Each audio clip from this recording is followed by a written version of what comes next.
안녕하세요. 코인우먼입니다. 오늘은 2023년 10월 26일 목요일입니다. 구독과 좋아요, 알림 설정 정중히 부탁드리며 오늘 영상 시작하겠습니다. 공포탐욕 지수가 71로 여전히 3일째 탐욕을 유지하고 있습니다. 비트코인 도미넌스는 약 54%로 지난 2021년 4월 이후에 가장 높은 수치를 기록했다고 보도가 되었는데요. 최근 2년 비트코인 도미넌스 범위가 39%에서 49%인 것을 감안하면 비트코인 도미넌스가 최근에 꽤나 상승했다고 볼 수 있을 것 같습니다. 이는 즉 최근 암호화폐 강세장이 비트코인에 의해서 주도가 되고 있는데 보통 비트코인이 상승하면 알트코인 역시 영향을 받아서 상승을 하긴 하나 비트코인의 상승세가 훨씬 뛰어나다는 것을 이해하실 수 있을 것이라고 생각이 되고요. 비트코인이 이제는 점진적으로 금을 대체하는 순간이 올 것이다 라는 이야기까지 나오고 있습니다.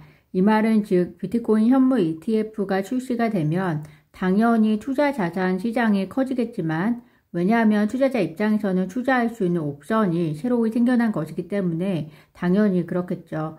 그렇지만 동시에 자산 시장이 무한대로 커지기는 불가능할 것이기 때문에 커진 자산 시장에서도 파이 싸움이 있을 것이고 금의 파이를 비트코인이 어느 정도 점유할 수 있다라는 것으로 저는 해석이 됩니다. 전체적으로 점유율은 금이 작아질 수는 있지만 상대적으로 우리가 동시에 생각해야 하는 것은 또 절대적인 투자 금액은 금의 입장에서 보면 비트코인 ETF가 나오더라도 작아지는 것은 아닐 것이다 라고 저는 개인적으로 생각이 듭니다. 현재 비트코인이 재조명 받기 시작한 이유에 대해서 비트맥스 거래소의 공동 설립자 아셔 헤이지는 미국의 대외 정책과 관련된 비용 증가에 대한 우려 때문이다 라고 이야기를 하고 있습니다. 단순히 현재 우크라이나와 러시아 그리고 이스라엘과 하마스 전쟁으로 인한 지정학적인 우려를 넘어서 구독자분들도 잘 아시겠지만 미국이 최근에 우크라이나도 지원할 수 있다, 이스라엘도 지원할 수 있다, 우리는 모두 그들을 감당할 능력이 된다 이렇게 이야기를 하고 있는데요. 그러면 미국이 그들을 지원하기 위해서는 돈이 어디서 나오느냐, 결국 또 채권과 국채를 매각해서 비용을 준비할 겁니다. 가뜩이나 미국의 부채가 상당해서 위험하다 하고 있는 판국에 또 채권과 국채를 더 찍어내서 그들을 돕겠다고 하니까 당연히 미국에 대한 불안함이 증폭시키는 결과를 가져왔다고 볼 수 있고요. 그래서 따라서 사람들이 새로운 투자처인 비트코인을 다시 보게 되었다는 것으로 해석이 됩니다. 어떻게 보면 안전자산이 더 이상 안전자산으로 인정받지 못하고 위험자산이 또 새로운 안전자산으로 떠올랐다는 것으로 해석이 되는데요. 현재 미국 정부 역시 비트코인을 보유하고 있고 또 비트코인을 해지 수단으로서 활용할 수 있다는 점에서 비트코인이 현재 가지고 있는 그 가치를 떠나서 새로운 자산으로 인정받는 것은 오래 남지 않았다는 생각도 듭니다. 투자자분들께서는 다양한 의견 참고하시면 좋을 것 같습니다. 미국의 임시 예산안 합의 종료가 이제 약 2주 정도 앞두고 있습니다. 드디어 미국의 하원 의장이 선출이 되었는데요. 공화당 마이크 존슨 의원으로 친트럼프 인사라고 합니다. 하원 의장으로 선출된 그가 우크라이나에 대한 예산 문제와 그리고 이스라엘에 대한 예산 문제를 어떤 식으로 풀어나갈지 잘 지켜봐 주시면 좋을 것 같습니다. 제임스 필란 변호사에 의하면 토레스 판사가 11월 9일까지 리플과 SEC 양 당사자가 브리핑 일정을 조율하지 못하면 법원이 일정을 조율하겠다라고 명령을 내렸다는 소식이 전달이 되었습니다. 11월 9일까지 일정을 조율해야 하고 또 보름 남았기 때문에 분명히 리플과 SEC 양 당사자 사이에는 일정에 대한 이야기뿐만이 아니라 1차적으로 기간 판매에 대한 벌금, 더 나아가 합의 관련 조건 등에 대해서도 폭넓게 고려하고 있을 것이라는 생각이 듭니다.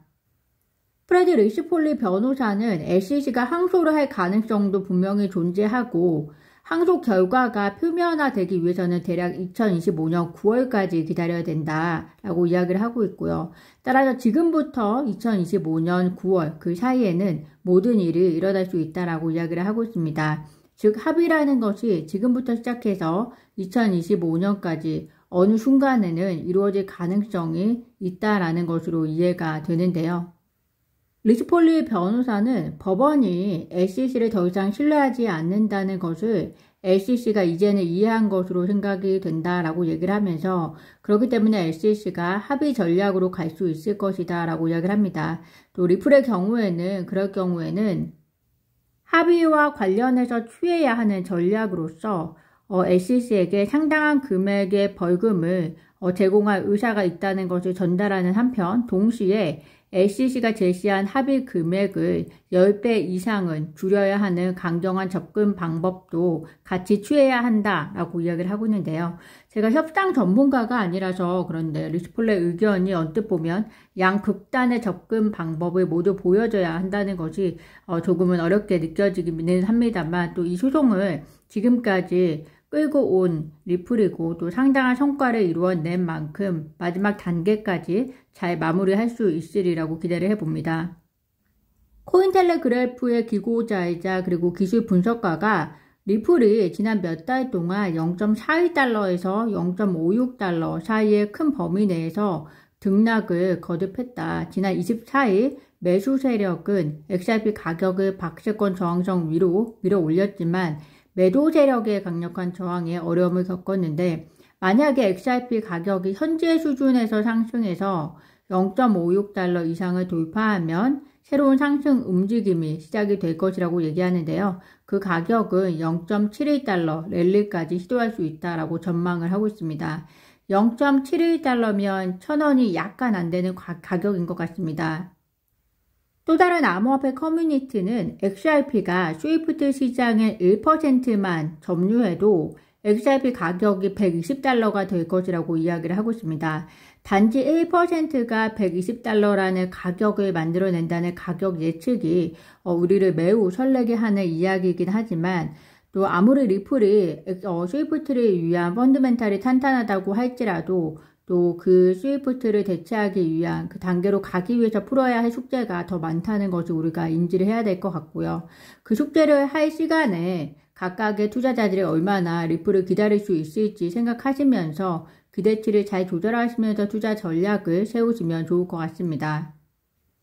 코인베이스가 SEC 소송 기각 촉구 최종 탄원서를 제출한 것 잘 아실 겁니다. 해당 최종 탄원서에 대해서 존 디튼 변호사가 정말 잘 짜여진 탄원서라고 찬사를 표현했는데요.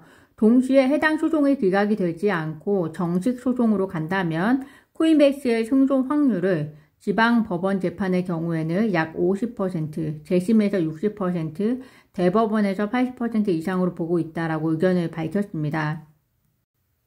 법원에게 코인베이스가 탄원서 제출을 한과 함께 SEC의 구두 변론이 잡혔는데요. 2024년 1월 17일로 잡혔습니다. 만약에 1월 17일 이전에 코인베이스 소송이 기각이 된다면 암호화폐 업계의 또 다른 훈풍으로 자리 잡을 것으로 예상이 되는데요. 10월이 얼마 남지 않았습니다. 2024년 4Q는 거시경제적 부분과 별개로 암호화폐 투자자들이 비트코인 현물 ETF 그리고 코인베이스 소송과 관련된 부분 그리고 리플 합의 등과 관련해서 많은 기대감을 함께 보내는 분기가 되지 않을까라는 생각이 듭니다. 오늘 제가 준비한 소식은 여기까지입니다. 오늘도 영상 시청 진심으로 감사드리고요. 구독과 좋아요, 알림 설정은 코인우먼에게 큰 힘이 됩니다. 감사합니다.